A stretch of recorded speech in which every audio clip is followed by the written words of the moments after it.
welcome to the sixth and final planned installment of my Create Mod tutorial series.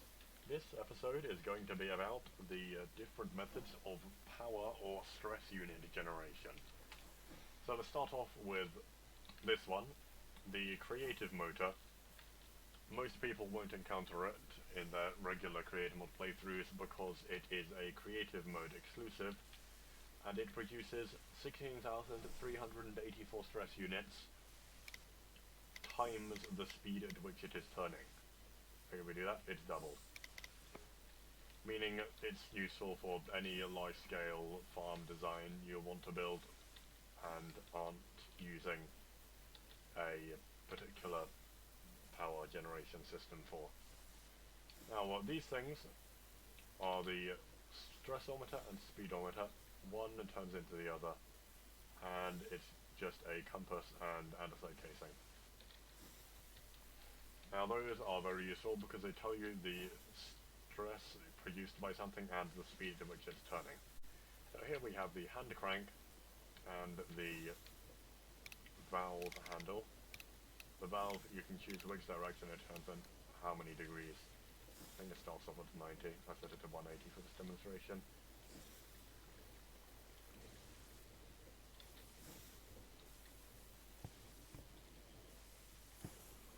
As you can see, both of these turn a fixed amount. Now this, I'll set it back to 90. Shift clicking makes it go the other way.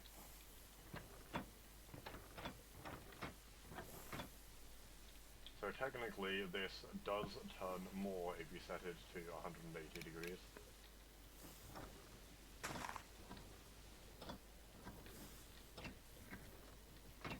And you may be thinking, we had the deployers. How exactly do they interact with these?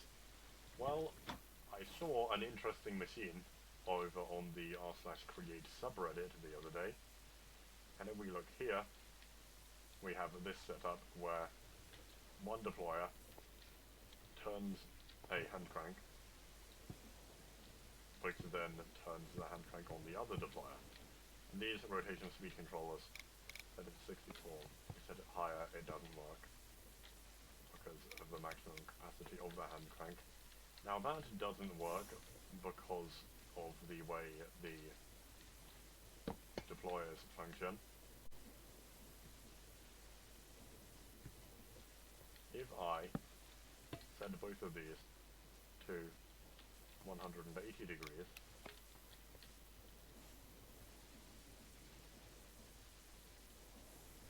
it still isn't a perfect perpetual motion machine. There are slight issues.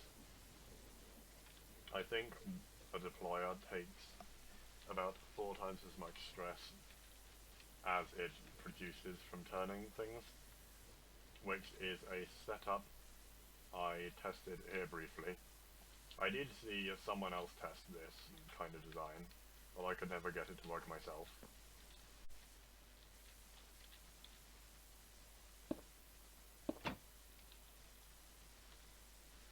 This should now work.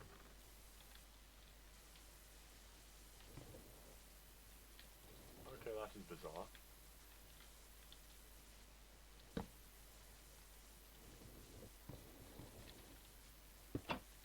I'm not entirely sure why that's happening.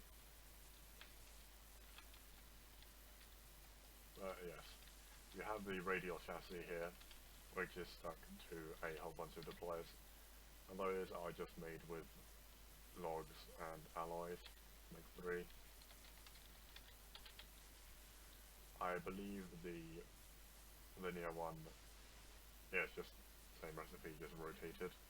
And you can get a secondary one as well if you want to have 2 next to each other. They're kind of like slime blocks when it comes to moving contraptions. There was this setup that I came up with myself, which uses a minecart contraption, because they don't require any input. And this does work quite well. We can have this setup.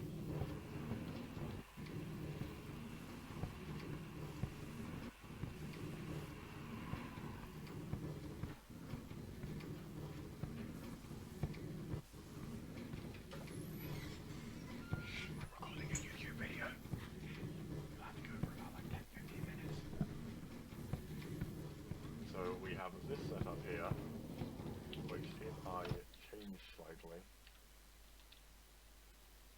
I can get that controller rail. Very useful create mod thing.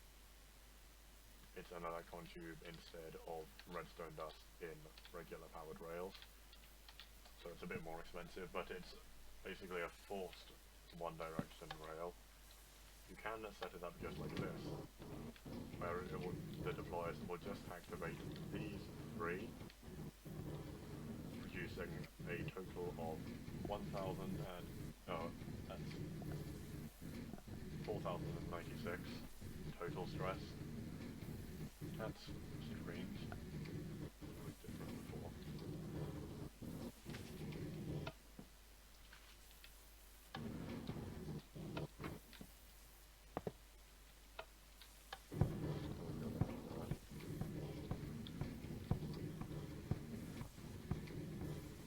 Yeah, it should be about 3,000 stress. That's what it was when I tested it last.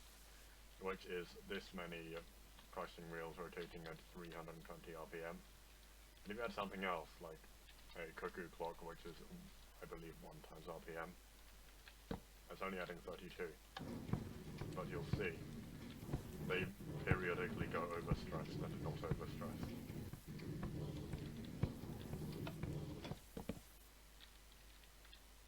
And then sometimes they do just break for no apparent reason, like this one here. And over here, this is a representation of the 3000 stress units, 3072, which is 6 large water wheels for the same amount as this monstrosity. So yeah, it's kind of just a gimmicky way of reducing stress. But yeah, water wheels significantly better. Which is why we shall now move on to them. Here we have a standard water wheel, where you only need water touching one block of the wheel.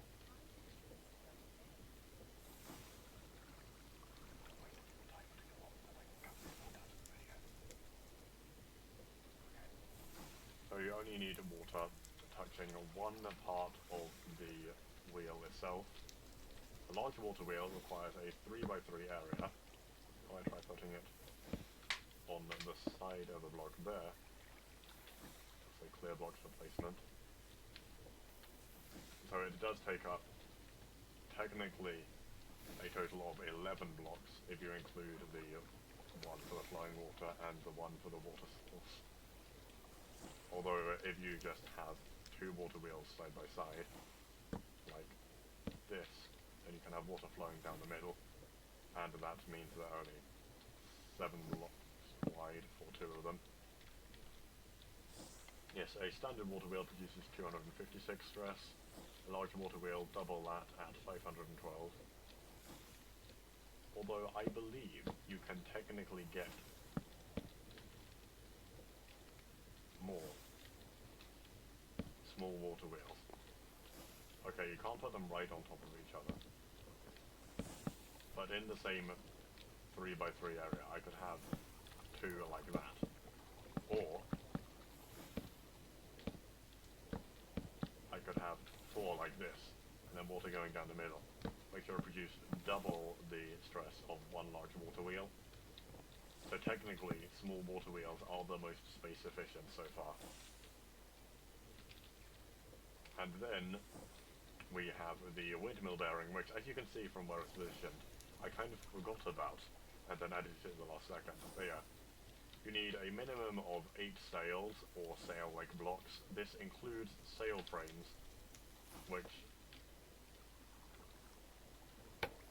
Can you not? Okay, looks like you can't just right-click, but yes. Sail frames you used to make on their own, and they did work as sail blocks, but now you need wool to craft the sails to start with, so you have to use it anyway. So you can either use 1 wool for 2 sails, or you can use a single wool block on its own as a sail-like block for the same effect. Then you just update it and it starts turning around. This is a windmill bearing, which you can make with any wooden slab, any stone, not cobbled and a shaft. And this produces 512 stress at the incredibly slow speed of 1 RPM. It does increase later. If we go back out over here, this was my test to figure out exactly how inefficient deployers on hand cranks were. If we turn this on and also this,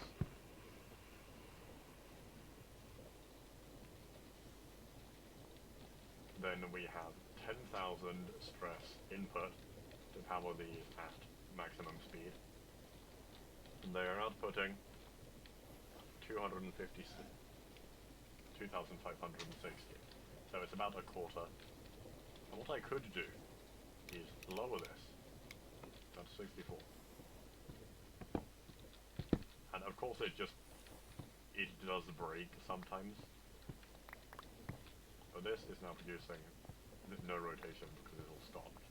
If I turn that off, still doesn't have enough stress to power all of it. If I connect all of this back up,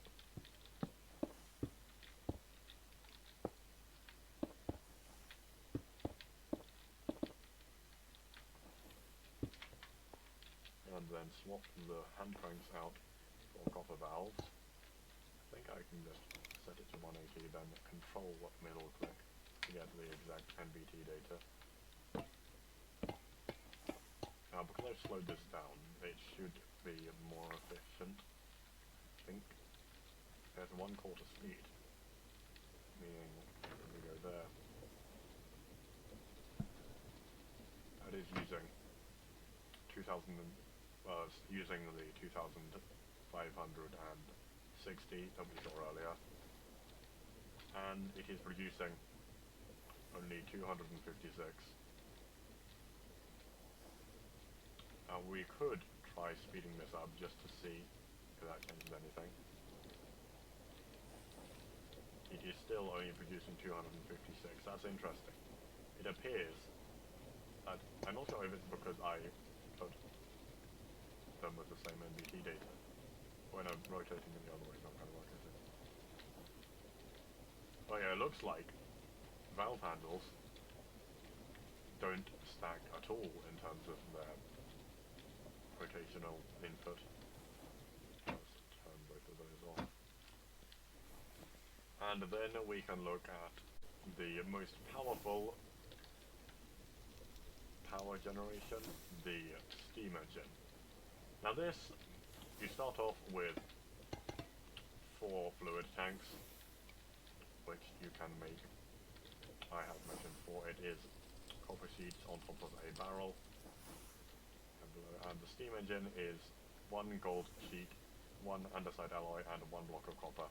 Now you'll only need 1 steam engine block for a low-level steam engine like this, and the way you can provide heat to steam engines is anything that provides fire, campfires, regular fire, magma, blocks, lava, or a blaze burner.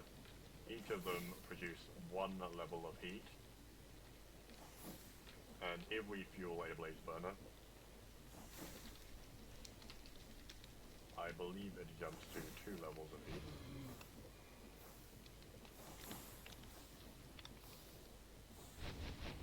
Apparently not. Odd. It has increased the stress capacity, but it hasn't increased the heat output for some reason. Well, yes, blaze burner here, and you can also use a blaze cake, which you make by pouring lava onto a blaze cake base, which is just eggs, sugar, and cinder flour, which I showed how to make in a previous episode. And you can superheat the blaze burner, and that produces the... Okay, so it is producing 32,000 stress. However, this engine, each engine can only take 16,000. And to power a blaze burner, you need, or to power a steam engine, you need a sufficient amount of water, which is, so each level of boiler requires 1 pump going at 50 RPM to supply it with enough water for the heat given off by any of these blocks. Now, I didn't know that you could use magma blocks. I decided to test them anyway though. I tested things like torches, and they didn't work, so it's all of these things you see here, I believe. How long does that last? I think Blaze Cake's like 2 minutes or something. Yeah, it doesn't say one.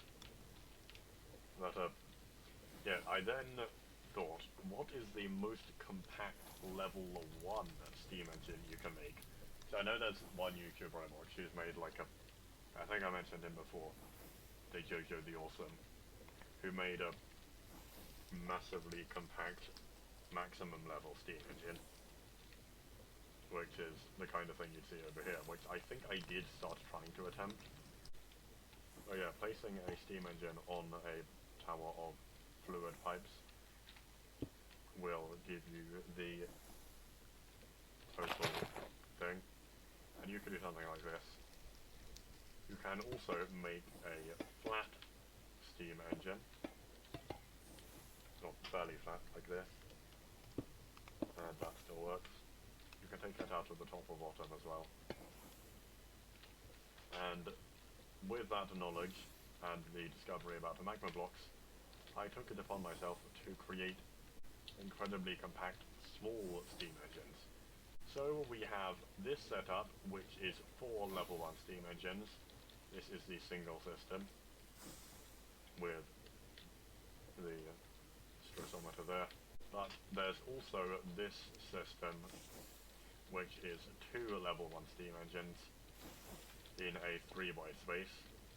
Now you could technically stack this 3 by 4, 3 by 5 by 4 contraption in this area, whereas with this, each one is 2 blocks wide. However, obviously this contraption takes up like twice the width, so I think this system is more favourable. And what we can do, you're going to want to have a 3 block wide area, 3 block high 2 by 2 area, and then to get the stress out, we're going to put you back there. Now that's not actually part of it, that's just where you would export it. But then you're going to want a small cogwheel here, another small cogwheel there. We can fill that in. Then, as you see there, you're going to want your large cogwheel there, and a magma block here. As you can probably tell, the steam engine itself is going to be, or the fluid tank is going to be up there. Then it's a case of putting the actual steam engine in. You will need a shaft as well. And a pump. But because you can waterlog things like stairs and cogs, you can put the stairs there, water there and there.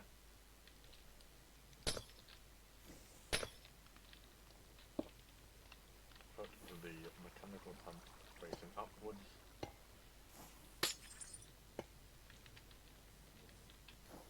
Put the glass back. Then you just need, that is connected because of the large cogwheel, which also doubles the speed, allowing you to get the correct amount of water. Then you just need to put in the shaft there, and the steam engine here, which will connect to the shaft. Not sure if I showed it, but putting a shaft on the steam engine will create a steam engine connecty thing a block further away. It does go through the stairs like that. Then you just need to input water. Now one way you can do it is with a hand crank and another small cogwheel.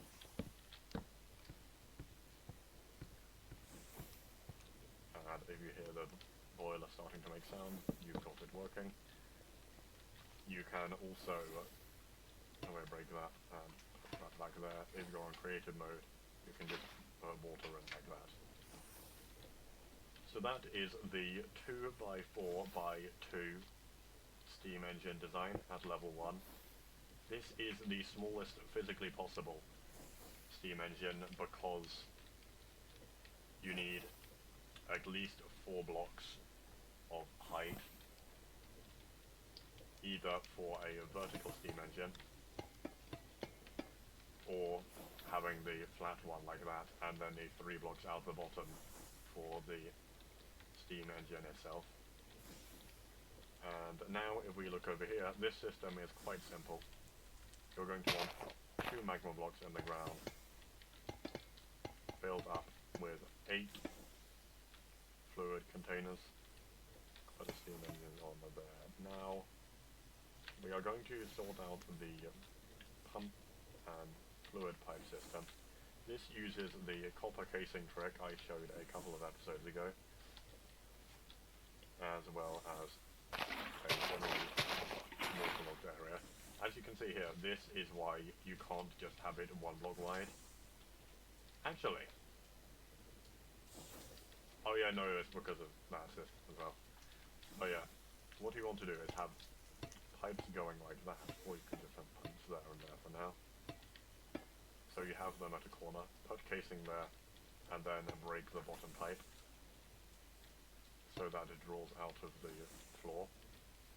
Then you just put a large cog wheel again, so you can get the correct speed for the pumps. You get a shaft, the encased chain drives, 1 shaft there, 1 shaft there, and now you cannot power this whole thing using a hand crank because of the way it works. You'll either have to break this pump for now and start one of them, then put the pump in, or if you're on creative mode you can again place water in the boilers. So yeah, that's like half of the video has been steam engines and half of it was hand cranks. But yeah, thanks for watching. I will see you in the next episode, which is 1.5 weeks from the time I upload this. Yes, it's going to be half a week late. But thanks for watching, and goodbye.